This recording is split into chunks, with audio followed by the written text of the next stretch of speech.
오늘 저는 사무엘하 7장 9장 말씀을 근거로 은혜를 기억하는 왕이라는 제목으로 하나님 말씀 선포하겠습니다. 우리 다 같이 한번 따라합니다. 은혜를 기억하는 왕.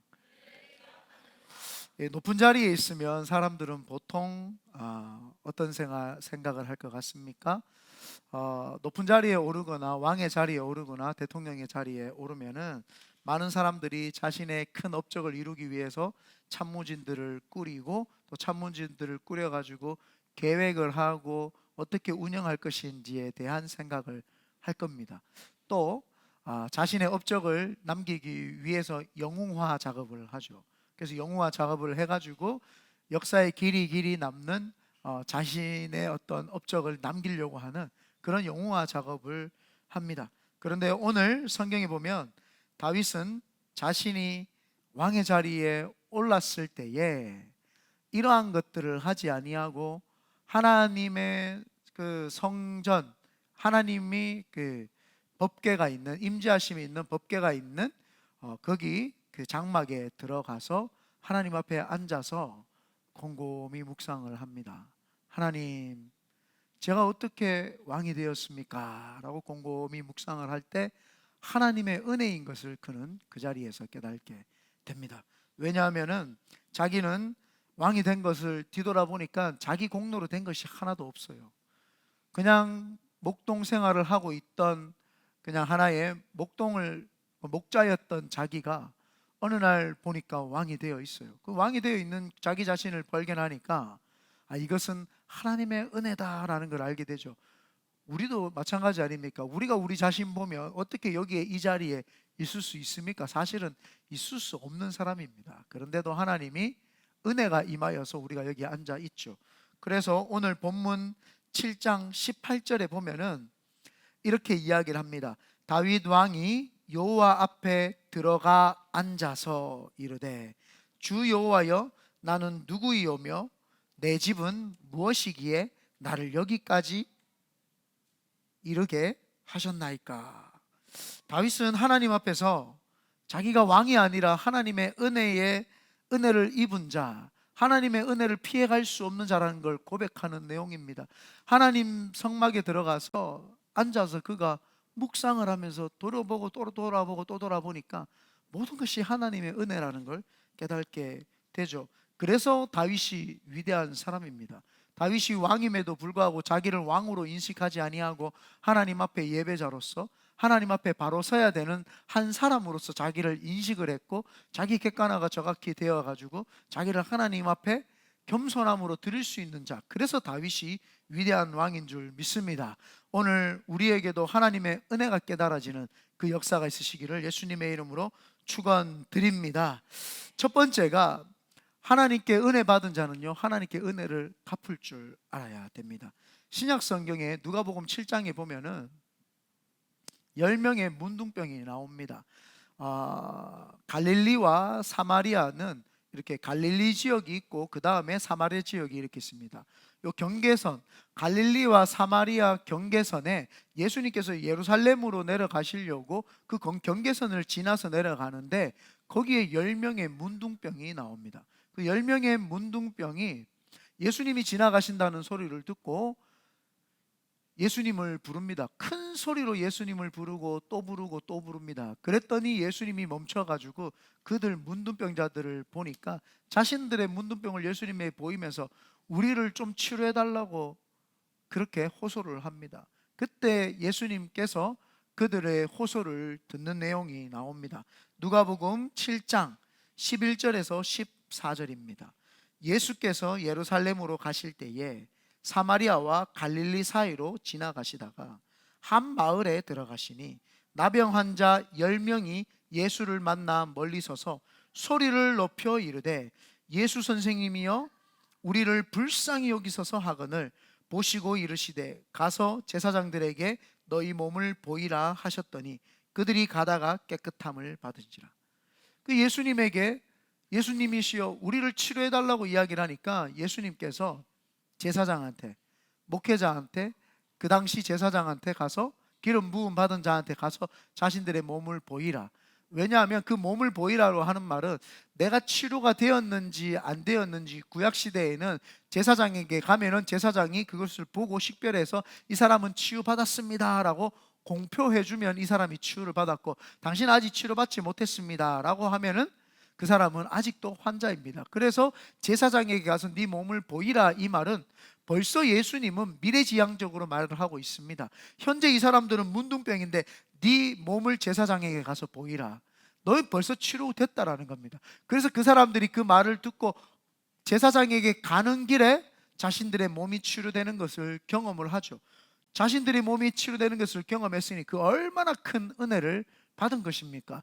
그래서 돌이켜서 그 10명이 다 예수님에게 가서 그 은혜에 감사를 해야 되는데, 그 갈릴리와 사마리아 지역에 경계선에 있다 보니까 그 사마리아 문둥병과 갈릴리 지역, 그러니까 온전한 유대인들의 문둥병이 같이 살았던가 봐요.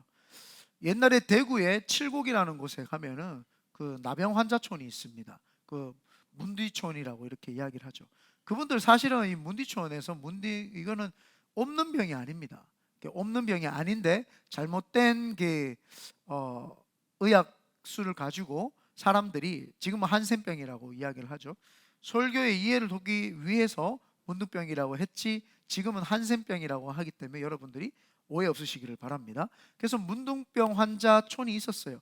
거기를 지나가면 괜히 오싹해요. 괜히 내가 그 고개를 지나가면 차 타고 저녁에 저희 어머니가 왜 그랬는지 늘 그 저녁에 그 지역을 어머니가 이렇게 산책하는 걸 좋아하셨어요. 그래서 차를 타고 거기를 이렇게 넘어가면 괜히 무서워요. 그 동네를 빨리 지나가고 싶은 뭐 그런 마음이 들죠. 근데 예수님께서는 일부러 이 문둥병을 만나시려고 그 동네에 들어가신 거예요. 그래서 주님이 미리 은혜를 베풀어 주실 것을 예고를 하시는 장면이죠. 그 한 마을에 들어가셨더라. 그 마을에 들어가죠. 왜냐하면 문둥병자들은 자기가 살던 마을에서 벗어나게 되면 일반 사람들에게 눈에 띄게 되면 일반 사람들이 돌을 들어다가 그 사람들에게 돌을 던져서 쳐 죽여도 그 사람들이 아무런 말을 할 수가 없습니다. 혹여나 자신들이 사는 지역에서 나가서 볼일을 보려면은 두건 같은 큰 두건을 망토를 쓰고 나는 문둥병입니다, 나는 문둥병이다 소리를 외치면서 사람들이 자신들이 문둥병이라는 것을 알게끔 해야 됩니다. 그러니까 얼마나 삶이 힘들고 어려운 고된 삶을 살았습니까? 그때 예수님이 치료해 줬으니 은혜가 가히 말할 수 없죠. 형용할 수 없는 그 은혜를 받았지요. 그런데 그 사마리아 지역에 있었던 그 사마리아와 갈릴리 지역에 있었던 그 경계선에 있었던 문둥촌에서 그 9명은 다 온데간데 사라지고 한 사람, 사마리아 사람 문둥병만 예수님께 찾아와서 하나님께 영광 올려드리고 예수님 앞에 엎드려서 감사를 표시를 합니다. 그랬더니 주님이 묻습니다. 그 10명은 다 어디 가고, 10명이 다 치료받았는데 10명은 다 어디 가고 자네 한 명만 나한테 왔느냐? 그러면서 주님이 그 이야기를 하십니다. 누가복음 7장 15절에서 19절에 보면 그 중에 한 사람이 자기가 낳은 것을 보고 큰 소리로 하나님께 영광을 돌리며 돌아와 예수의 발 앞에 엎드려 감사하니 그는 사마리아 사람이라. 예수께서 대답하여 이르시되 10사람이 다 깨끗함을 받지 아니하였느냐? 그 9은 어디 있느냐? 이 이방인 외에는 하나님께 영광을 돌리러 돌아온 자가 없느냐 하시고 그에게 이르시되 일어나 가라, 내 믿음이 너를 구원하였느니라 하시니라. 여기 마지막 성경 구절에 보면은 그에게 이르시되 일어나 가라, 네 믿음이 너를 구원하였느니라. 은혜를 받고 은혜를 갚으러 와서 감사 표현하는 것도 믿음이 없으면 안 된다는 거예요. 믿음이 너를 구원하였느니라. 그래서 은혜를요 갚을 수 있는 사람도 그것도 믿음인 거예요. 그래서 우리가 많은 분들이 9명의 문둥병자처럼 은혜를 받았는데 하나님 앞에 은혜를 갚을 줄을 모르는 거예요. 내가 공부할 수 있었던 것, 내가 직장을 갈 수 있었던 거, 내가 좋은 배우자를 만날 수 있었던 거, 내가 좋은 자녀를 가질 수 있었던 거, 내가 좋은 환경에서 지금 살고 있는 거, 하나님 좋은 교회를 주신 것, 좋은 사람을 만나게 하신 것, 하나님의 다 은혜입니다. 그런데 9명의 문둥병자처럼 그 은혜를 다 받았는데도 그것을 하나님께 감사로 갚을 줄 모른다라는 사실입니다. 우리가 한번 돌아봐야 되죠. 많은 사람들이요, 은혜는 받았어요. 그래서 입술로 고백을 합니다. 하나님의 은혜입니다. 저의 모든 것은 하나님의 은혜입니다. 그런데 그 은혜를 갚지는 않아요. 하나님은 물론 갚으라고 말하지 않습니다.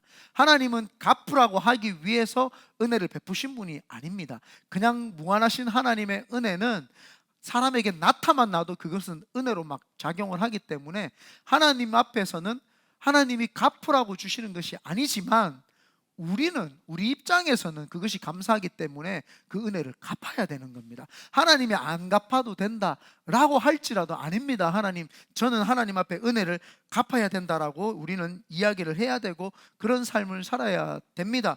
우리는 하나님의 은혜를 기억하고 은혜를 갚으시기를 예수님의 이름으로 축원드립니다. 이 다윗 왕이 이 왕이 되었을 때 모든 것이 하나님의 은혜를 알았다고 제가 아까 말했습니다. 그래서 자신은 좋은 궁에서 살았어요. 자신은 좋은 궁에서 백향목으로 좋은 궁에서 살고 너무 좋은 산의 진미를 먹고 있는데 하나님의 임재하심을 상징하는 그 법궤, 다윗이 왕이 되고 첫 번째 했던 일이 뭡니까? 하나님의 임재하심의 법궤를 지난주에 우리가 들어온 말씀을 들었죠. 두 번째로 한 것이 하나님의 은혜를 기억을 하는 거예요. 하나님, 제가 이 좋은 궁전에서 누워 있는데 하나님의 임재하심과 법궤는 저 초라한 천막에 장막에 그냥 저기 두고 있으니 제 마음이 너무 불편하고 힘이 듭니다. 그래서 나단 선지자를 부릅니다. 나단 선지자를 불러서 내가 너무 힘이 든다. 나는 산의 진미에 좋은 궁에 많은 신하들을 거리고 있는데 우리 하나님의 임재하심이 법궤는 저렇게 있는데 내가 어떻게 해야 되냐? 나단 선지자가 이야기합니다. 왕이시여, 좋은 뜻대로 하소서. 내가 그래서 하나님의 성전을 짓겠습니다 라고 이야기를 합니다. 그랬더니 나단 선지자가 집에 돌아가서 하나님이 나단 선지자에게 말씀을 하시는 걸 듣고 다윗에게 와서 이야기를 합니다. 다윗이여, 하나님이 이렇게 말합니다. 내가 모세를 통해서 이스라엘 백성을 출애굽시켰을 때에도 내가 언제 성전이 없어서 너희들한테 성전 달라고 하더냐?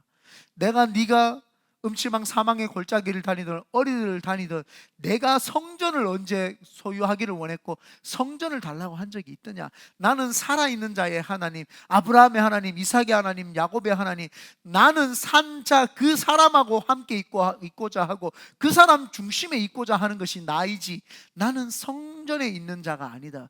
나는 여기 있다 저기 있다 말할 수 없는, 나는 홀로 있는 스스로 있는 영이시다. 사람이 나를 한계를 두어서 가둘 수 없고 사람의 생각으로 나를 컨트롤할 수 있는 하나님이 아닌 나는 스스로 존재하는 하나님이다. 내가 어떤 성전에만 있는 하나님이 아니다. 살아있는 모든 사람에게 나는 거하는 하나님이다 라는 것을 나단에게 이야기를 하면서 다윗에게 이야기를 합니다. 그러면서 다윗의 네 마음을 내가 받았으니 네가 어디에 가든지 내가 전쟁에서 다 승리하게 하겠다. 네가 무슨 일을 하든지 나는 네를 다 이기게 하겠다. 그러나 네 마음을 받았으니 네 자녀에게서 너에게서 난 시에서 내가 성전을 짓는 것을 허락을 하고 너에게는 허락하지 않겠다. 예, 하나님이 그 마음을 받았대요. 하나님이 그 마음을 받았으면 이제 끝난 거 아닙니까? 맞습니다. 하나님, 제가요 하나님 말로만 하는 것이 아니라 하나님이 받으셔서 너무 기쁩니다 라고 하면서 다윗은요 자신이 솔로몬에게 왕위를 물려줄 때에 말로만 하지 아니하고 그 은혜를 하나님 앞에 돌려드리면서 자신이 왕궁을 안 지어도 됨에도 불구하고 하나님, 저는 말만 하지 않겠습니다 라고 해서 하나님의 성전이 지어질 때에 모든 필요한 물질과 인력과 기술자들을 모든 것들을 동원을 해서 솔로몬에게 그것도 같이 넘겨줍니다. 이게 바로 다윗의 위대성입니다. 다윗은요 하나님이 인정했기 때문에 그 은혜를 하나님은 갚으라고 하지 않았어요. 그러나 늘 그 마음에 하나님의 은혜가 있는 거예요. 그래서 오늘 그 18절 말씀 다시 한번 우리가 읽어보겠습니다. 시작. 다윗 왕이 여호와 앞에 들어가 앉아서 이르되 주 여호와여 나는 누구이오며 내 집은 무엇이기에 나를 여기까지 이르게 하셨나이까. 이게 시편 8편의 찬양입니다. 제가 이 찬양을 부르면 자꾸 눈물이 나가지고 안 부르려고 했는데 하나님이 순서 가운데 부르라고 자꾸 하는 것 같아서 부르겠습니다. 제가 울더라도 여러분은 울지 말고 찬양 잘해 주시면 좋겠습니다. 여호와 우리 주여, 제가 하나님이 저를 깊이 만나 주셨을 때, 그때 이 찬양을 통해서 하나님 저를 만나 주셨어요. 그래서 이 찬양만 부르면 괜히 눈물이 나요. 왜냐하면 나 같은 존재, 다윗도 그걸 인식을 한 거예요.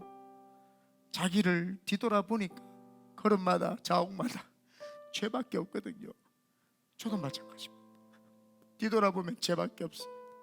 어쩌면 앞으로도 죄밖에 안 질 줄도 모릅니다. 그런데 나 같은 자를 택해 주시고,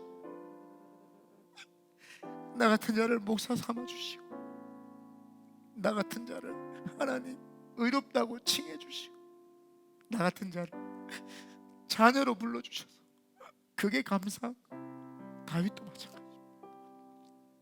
다윗도 그 고백이 있었다. 내가 무엇인데 하나님 나 같은 거 만나 주십니까? 이 사람이 무엇인데 하나님 만나 주십니까? 오늘 이 찬양을 하시면서 여러분에게도 동일한 고백이 있기를 바랍니다.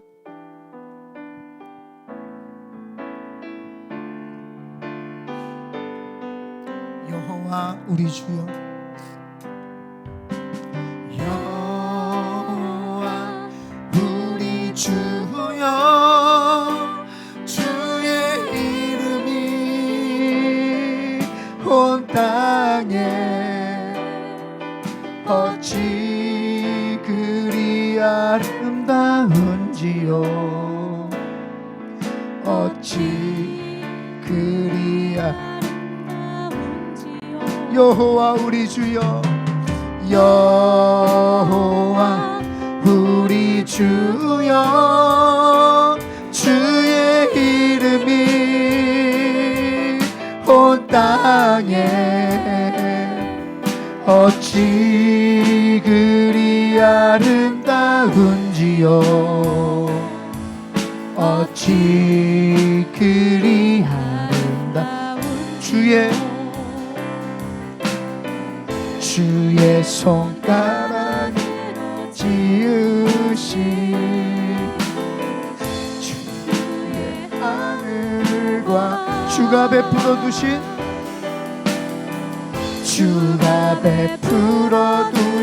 달과 별, 내가 주여 우리를 받으소서. 사람이 무엇이 관대 주께서 저를 생각하시며, 인자가 무엇이 관대 저를 공고하십니까? 저를 공고하시나이까. 사람이 무엇이 간대, 사람이 무엇이 간대 주께서 저를 생각하시며, 인자가 무엇이 관대 저를 권고하시. 여호와 우리 주여, 여호와 우리 주여, 주의 이름이 온 땅에 어찌 그리 아름다운지요, 어찌 그리 아름다운지요. 하나님은 살아계십니다. 우리 하나님께만 영광의 박수 올려드립니다. 다윗은 하나님께 은혜를 갚을 줄 아는 사람이었습니다. 휴지 조금만 줄래요? 은혜를 갚을 줄 아는 사람이었습니다.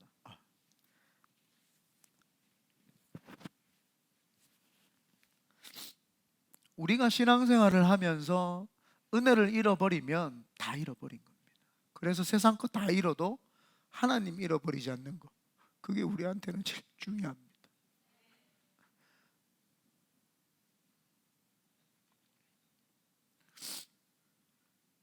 신약 시대에 사도 바울이라고 하는 사람이 있습니다. 그 사람은 예수 믿는 사람을 죽이는 그런 사람이었습니다. 그런데 그가 하나님의 빛 가운데 하나님을 만나게 됩니다. 그러니까 그 사도 바울이 자신이 무엇인데 하나님이 그런 살인자를 구원해 가지고 그렇게 쓰시나 은혜를 주시나, 거기에 그 사람이 탐복을 하고 꼬꾸라지고 하나님 앞에 변화되어서 하나님이 그 은혜를 갚으라고 말한 적이 없어요. 그런데 사도 바울이 그 하나님의 은혜를 내가 어찌 안 갚을 수가 있겠나 하면서 전 세계 선교를 위해서 그 사람이 자신의 몸을 하나님께 드렸습니다. 그래서 그가 안디옥으로부터 시작을 해서 갈라디아서 모든 그 소아시아 지역을 다니면서 하나님의 복음을 전가하는 선교사가 되었던 것은 하나님의 은혜를 기억했던 것입니다. 내가 죄인 중에 죄인이요 괴수 중에 괴수라는 것은 그 사람이 진짜 죄인이고 괴수일 수도 있지만 은혜를 알았던 거예요. 그 은혜가 항상 있으니까 내 자신을 보는데 늘 죄인인 거예요. 그런데 하나님이 나 같은 걸 구원해 주신 거예요. 그것이 우리 크리스천에게는 잃어버려서도 안 되고 그것을 하나님 앞에 갚아내야 되는 줄 믿습니다. 그래서 하나님께서 쓰시는 사람은 하나님의 은혜를 잃어버리지 않는 사람이죠. 그래서 우리는 오늘 다윗을 통해서 왕임에도 불구하고 왕의 자리에 올라서 허튼 짓 하지 아니하고 자신의 업적을 기리고 자신의 영웅화시키는 것이 아니라, 자신의 영웅화시킬 수 있는 거리가 많잖아요. 책사들을 불러다가 기록을 해라. 내가 골리앗을 쳐 죽일 때 어떻게 죽였는지 여러분 온 천하에 기록을 해서 사람들이 알게 하고, 내가 블레셋을 죽일 때 어떻게 쳐 죽였는지 여러분 다 기억을 하라고. 그것을 할 수 있는데 다윗이 첫 번째로 한 것은 은혜를 갚는 일을 했던 거예요. 우리도 마찬가지입니다. 하나님 안에 앞에 서면 은혜 갚는 것을 제일 먼저 해야 될 줄 믿습니다. 그러므로 오늘 은혜를 기억하는 우리 큰비드네 교회 성도님이 되시기를 예수님의 이름으로 축원드립니다. 두 번째입니다. 이 하나님 앞에 은혜를 갚았다면 이제 사람에게도 은혜를 갚아야 됩니다. 오래전에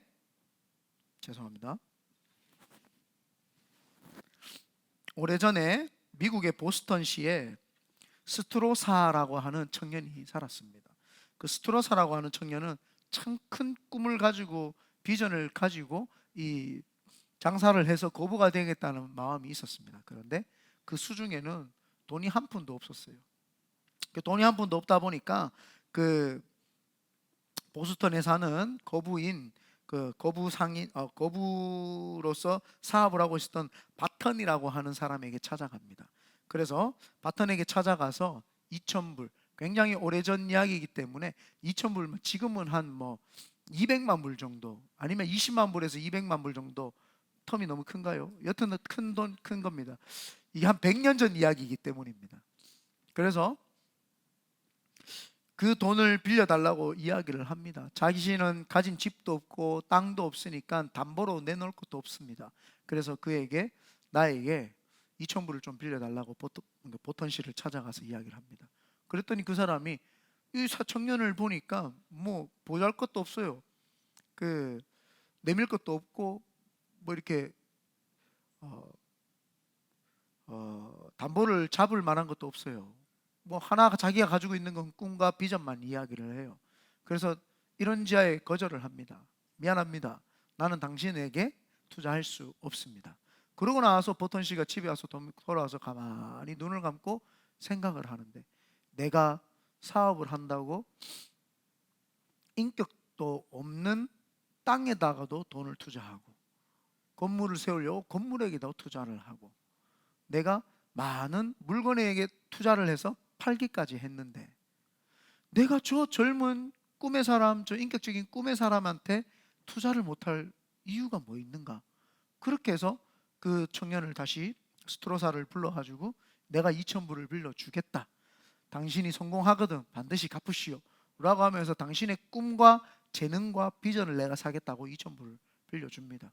그런데 그 스트로사라고 하는 청년이 역시 비범한 청년이어가지고 열심히 장사를 하고 사업을 해서 어느 정도 이제 그, 그 자신이 운영하는 이제 기업을 운영할 수 있게 됐어요. 그리고 2,000불을 다 갚았습니다. 고맙습니다 라고 하면서 갚았습니다. 그리고 나서는 10년이 흘렀는데 미국의 대공황이 찾아옵니다.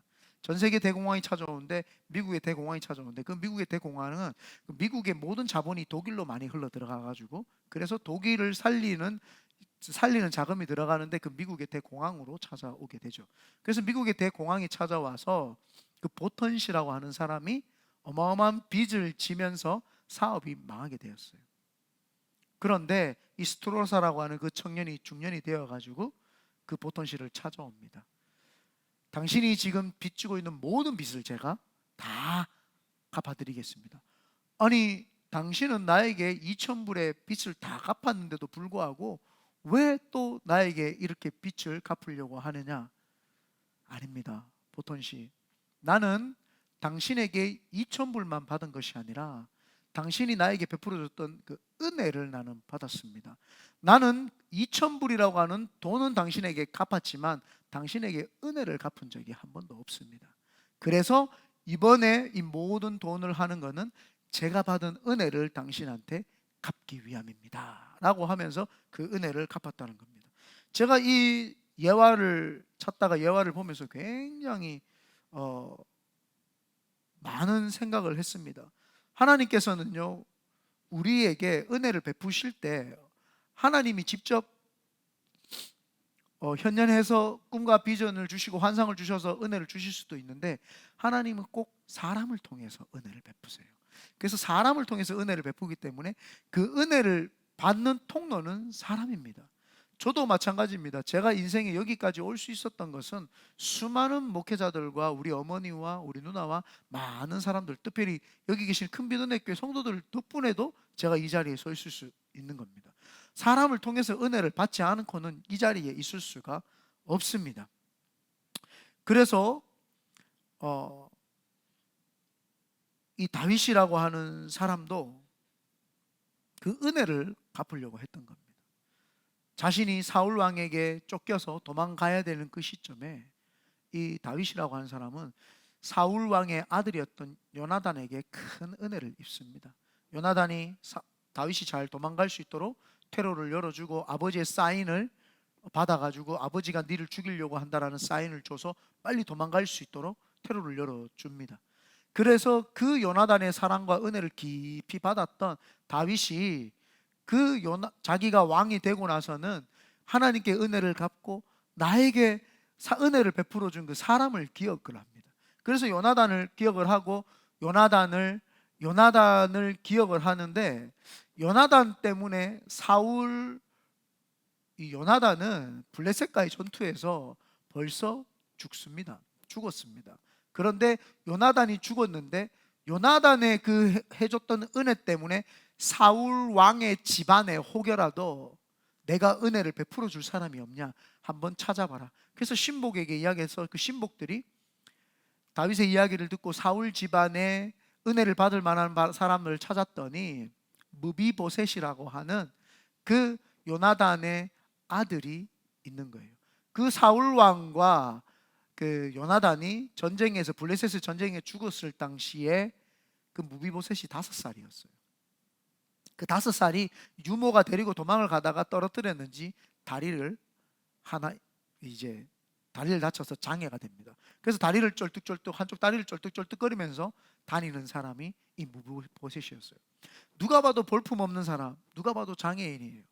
누가 봐도 핸디캡을 줘야 되는 사람, 그 사람 그냥 볼품없어요. 왕의 곁에 있으면 오히려 볼품없는 사람, 왕이 행진할 때에 건강하고 키가 어마어마하게 큰 사람들이 호의를 하고 멋있는 사람들이 호의를 하면 좋은데 옆에 갈 때 쩔뚝쩔뚝거리는 장애인이 따라다니면 그거는 눈의 가시와 같은 존재가 될 수 있습니다. 그런데 다윗이 그렇게 하지 아니하고 내가 요나단에게 받았던 은혜를 그 무비보셋에게 다 갚겠다. 그래서 왕이 먹는 식탁에서 같이 식사를 하게끔 하고 사울 왕이 가졌던 땅과 모든 것들을 다시 무비보셋에게 돌려줍니다. 그래서 무비보셋을 다윗은 높이는 역사를 만들죠. 오늘 9장 1절 다 같이 한번 읽어보겠습니다. 시작. 다윗이 이르되 사울의 집에 아직도 남은 사람이 있느냐? 내가 요나단으로 말미암아 그 사람에게 은총을 베풀리라 하니라. 여러분, 사울은 자기의 가장 철천지 원수입니다. 근데 그 사람은요, 은혜를 더 크게 여기는 거예요. 원수보다 은혜가 더 크다라는 거예요. 은혜가 더 크기 때문에 아무리 나에게 원수 같은 짓을 했어도 그 집안에 은혜를 받은 것이 있었다면 그 집안에게 그 은혜를 갚으려고 했던 사람이 바로 이 다윗이었다라고 하는 사실입니다. 세상의 왕들은요, 자신이 왕이 되면 제일 먼저 하는 게 뭐예요? 나하고 반대에 있었던 반대 세력을 척결하는 일. 내가 왕이 되기 전에 나를 괴롭혔고 나에게 힘들게 했던 그 사람들을 잡아다가 처형하는 일. 그게 왕이 첫 번째 되면은 자신의 권위와 위용을 모든 나라에다가 사람에다가 보이기 위해서, 자신의 그 권력을, 무서움을 보여주기 위해서 척결을 하죠. 말해 뭐 하겠습니까? 우리 대한민국의 역사가 그거 아닙니까? 왕들이 5년마다, 대통령들이 5년마다 바뀌는데 내 감옥에 가고 내 척결을 합니다. 참 안타까운 현실이죠. 그만큼 수준 낮은 사람들밖에 없는 거예요. 대통령이 되었을 때는 상대편에게 은혜를 베풀고 그 은혜로 포용을 하는 그런 정책을 펼치고, 나라가 잘 되도록 백성을 위해서라도 은혜를 베풀고 포용을 해야 되는데, 내 반대쪽은 다 죽이고 모함하고 정치적인 계략을 펴가지고 막 그들을 죽여내죠. 우리나라 보면은요, 답답해요. 하나님이 역사하실 수가 없겠구나라는 생각밖에 안 들어요. 그게 뭐 비단 우리나라뿐입니까? 영국, 미국, 어느 나라 가보십시오. 정치인들이 거짓하고 있습니다. 그러니까 백성들이 살아날 재간이 있습니까? 안타깝죠. 근데 이 다윗이라고 한 사람은 그렇게 하지 않았다라는 사실입니다. 은혜를 갚을 줄 아는 왕이었습니다. 제가 사실은 친구 목사님에게 굉장히 섭섭한 일이 하나 있었습니다. 제가, 우리 성도님들 잘 알지만, 제가 교회가 갈라지는 교회에 있을 때 제가 상대편 장로가 여기 이마에 찢어졌는데 제가 때리지 않았어요. 때렸으면 제가 이마를 때렸겠어요? 반죽이었죠. 안 때렸어요. 뭐 살포시 여기 때리려고 제가 안 때렸어요. 안 때렸는데 상대편이 저한테 맞았다고 그래가지고 제가 구치소에 이제 들어가게 됐습니다. 그때 제가 안 때렸다는 걸 증언해 줄 수 있는 사람이 제 친구 목사님이 있었어요. 같이 있었거든요. 그런데 그 친구 목사님은 법적으로 휘말리게 되면은 군목을 하고 있었기 때문에 군목을 못 하게 됩니다. 그러니까 그분이 군목을 못 하게 되는 것을 못 하게 되는 것이 큰 그 사람한테 걸림돌이라 생각을 하고 증인을 안 써줬어요. 저에게. 제가 구치소에 있는데 너무 섭섭했어요. 너무 섭섭하고 하나님께 기도를 하는데 하나님이 당시에 이 다윗의 마음을 저한테 주셨어요. 그 친구한테 네가 받은 은혜가 있지 않냐? 너는 섭섭한 것만 생각을 하고 은혜 받은 거 왜 생각을 못하냐? 저한테 그걸 팍 주는 거예요. 엄청 울었어요. 그러고 나서 제가 구치소에서 이제 보름 있다가 나왔는데 그 친구 목사님에게 제가 먼저 연락을 했어요. 목사님, 식사 한번 합시다. 본인은 가시방석에 앉는 느낌이죠. 예, 목사님 해가지고 빨리 나왔어요. 그래서 시내에서 만나가지고 식사 같이 하면서 있는데 밥을 먹는데 처음부터 끝까지 미안하다는 말을 수십 번을 하는 거예요. 저한테. 전사님 미안합니다. 내가 그런 게 아니라 미안합니다. 제가 그랬어요. 목사님 괜찮습니다. 미안해할 필요 없습니다. 하면서 죄송합니다. 식당에서 같이 울었어요. 왜 울었느냐 하면은 제가 25살 12월 달에 중국에 갈 때 저희 어머니가 울었어요. 제가 짐을 이제 중국에 가야 되니까, 그때는 중국 가면 죽는 줄 알았어요. 잘 몰라, 중국에 대한 정보를 몰라가지고 짐을 큰 걸 50kg짜리를 2개 들고 이제 배 타고 그때 갔었어요. 비행기 값이 너무 아까워가지고 배 타고 가자 이래가지고 배 타고 가고 수중에 30만 원 들고 배 타고 갔었어요. 그러니까 이걸 짐을 들고 대구에서 인천 제2 부두인가 국제여객터미널인가까지 가야 돼요. 그러니까 대구에서 이 짐을 가지고 역에 가야 되죠. 그때는 KTX도 있었나 잘 모르겠어요. 기억이 잘 안 나는데 2005년도에 있었겠죠. 하여튼 가서 거기에서 KTX가 아닌가 봐요. 네, 새마을로 온가 봐요. 거기에서 기차를 타고 서울역에 가서 서울역에서 인천까지 가서 인천에서 부두까지 가야 돼요. 그 50km 참 무식하죠. 저도 몰라가지고 중국 가서 사면 되는데 이거를 들고 가는 거예요. 저희 어머니가 그 모습을 보는데 얼마나 안타깝겠어요. 저 아들이 이제 중국에 뭐 선교도 하러 간다고 하니까 그때 그 형성민 목사 이름 사람다. 그때 제 친구 목사 군인 목사 그 친구밖에 없어. 그 목사님이 저희 집까지 와가지고 그 짐을 들고 기차에 타가지고 서울역까지 가서 서울역에서 인천까지 가고 인천에서 저 국제 여객 터미널까지 다 데려다 주면서 그 선착장에서 이봉준 선생님 기도합시다 이러면서 저한테 기도를 팍 해주는데 하나님 아직도 기억이 나요. 이 전도사님이 거기에 가서 죽어가는 영혼을 살리고 하나님 나라 확장해 달라고 팍 기도를 해주는데 얼마나 제가 감동이 되든지. 그러고 나서 목사님이 저한테 이봉준 전사님 중국 가서 힘들 텐데 식사를 하더라고. 주머니에서 10만 원을 저한테 꺼내가 줬어요. 그거를 다 받아가지고 배를 타는데 죄송합니다. 너무 눈물이 나는 거예요. 야, 나한테 이런 친구가 있구나. 울고 또 울었어요. 그 배 혼자 앉아가지고 막 너무 고마워가지고 울고 또 울다가 그 감옥에서 이게 생각이 난 거예요. 너가 그때 중국 갈 때 너한테 그렇게 은혜 베풀어 줬지 않냐. 그런데 너는 지금 좀 섭섭하다고 섭섭한 마음을 가지고 그러면 되겠냐. 그래서 제가 그 형성민 목사님한테 이야기를 했어요. 목사님 괜찮다. 미안해하지 마라. 그 식당에서 미안해하지 마라. 당신이 나한테 베풀어준 은혜를 내 기억을 하고 있다. 섭섭하지 않아. 내가 오히려 고맙다. 둘이 울었어요. 손잡고. 오늘 설교를 준비하는데 하나님이 그 생각이 다시 나게 했어요. 여러분 사람에게요 소원함이 있어도요 은혜를 갚아야 됩니다. 우리는 크리스천들은요 은혜를 갚아야지 원수를 갚으면 안 되는 거예요. 하나님이 다윗을 위대하게 쓸 수밖에 없었던 게 이 다윗이라고 하는 왕이 하나님의 임재를 그렇게 사모하니까 하나님의 임재 앞에 있으니까 뭐부터 해야 되는 줄 아는 거예요. 이게 우리 크리스천이거든요. 그 은혜를 갚을 줄 아는 거예요. 그래서 그 은혜를 갚은 거예요. 우리에게도 이러한 마음이 있어야 될 줄 믿습니다. 하나님께서 우리 크리스천들에게 바라는 게 그거예요. 너가 살아가면서 어떤 은혜를 받았느냐? 너가 여기 있기까지는 네가 싫든 좋든 너의 부모, 너의 친척, 너와 함께 했던 사람들, 옆에 있는 사람들의 은혜를 받았다는 거예요. 그 은혜를 저버리면 그건 배영망도 못한 사람이죠. 은혜를 잃어버린 사람은 배영망도 못해요. 우리나라에 흥부놀부 이야기에 은혜 갚은 까치인가요? 제비인가요?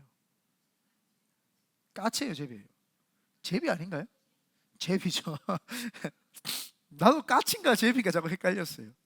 그 까치가 제비가 다리가 부러져가지고 부러져가 마당에 있으니까 흥부가 그 다리에 이렇게 그때 당시에 뭐 스프린트가 있었겠어요. 깁스가 있었겠어요. 그걸 탁 해가지고 살려줬더니 그 제비가 박씨를 물어다가 그 속에서 금은보화가 나왔다. 뭐 이런 이야기가 있었잖아요. 우리가 하나님의 은혜를 잃어버리지 말아야 되는 것은 그 하나님이 사람들을 통해서도 우리에게 역사하셨기 때문에 하나님의 은혜를 잃어버리지 않았다라는 것은 내가 감사가 넘친다는 거예요. 그러면은 주위의 모든 사람들을 보면 감사가 넘치는 거예요. 저한테도 이런 자랑거리가 있습니다. 아직도 제 제자들 중에는 저한테 이렇게 목사님 선교한다고, 사실은 미국에서 제가 더 잘 살고 있는데 아직도 10만 원씩 보내는 제자가 2명이 있어요. 그 제자가 지금 제자가 저보다 지금 뭐 38인가 그래요. 그 친구 24살에 저를 만났죠. 그런데 그 친구가 그냥 세상 좋다고 살다가 저를 만나서 하나님 복음을 제가 전했고, 그 친구가 성령 받고 변화되어 가지고 인생이 바뀐 거예요. 자신의 삶의 라이프 스타일가 완전히 바뀐 거예요. 그러면서 그 친구가 한 날은 제가 필리핀에 이제 갈 때, 목사님 저희 부부랑 기도하는 가운데 드는 마음이 들었습니다. 뭔가요? 저희가 목사님에게 은혜를 받았으니까 저희가 매달 적은 돈이지만 10만 원씩 보냈습니다. 그게 언제적이면 10년이 됐어요. 지금 10년 동안 빠짐없이 보내고 있습니다. 그래서 제가 항상 한국 가면 그 친구에게 선물을 줍니다. 스타벅스 텀블러, 블루바틀 컵, 커피. 그 친구 커피를 엄청 좋아하거든요. 커피 이런 거. 참 그 친구가 그래서 항상 저하고 뗄래야 뗄 수 없는 게, 항상 그 친구도 문제가 있으면 저한테 지금도 기도 제목을 요청을 하고, 저도 어디를 옮기든지 그 친구한테 기도를 요청을 하고, 만나면 괜히 기분이 좋아요. 왜요? 서로 은혜 갚는 사이니까요. 우리 큰비드네 교회는 서로 은혜 갚는 사이가 되시기를 예수님의 이름으로 축원드립니다. 결론을 맺겠습니다. 오늘 세 번째가 없습니다. 네. 하나님께서는 다윗을 위대하게 사용을 하셨습니다. 다윗을 쓰신 이유는 그 사람은 은혜 갚는 왕이었어요. 하나님께서는 어떤 사람을 귀하게 쓰시느냐? 은혜 갚는 자를 귀하게 쓰시는 줄 믿습니다. 그래서 우리는 하나님 우리한테 은혜를 갚지 말라고 해도 우리가 스스로 은혜를 갚아야 될 줄 믿습니다. 그리고 그 하나님께서는 은혜를 주시되 사람을 통해서 역사하셨기 때문에 그 사람에게도 우리는 은혜를 갚을 줄 알아야 됩니다. 그럴 때 하나님의 놀라운 역사가 우리 성도님들과 우리 큰비드네 교회와 저의 삶 가운데 풍성해지는 줄 믿습니다.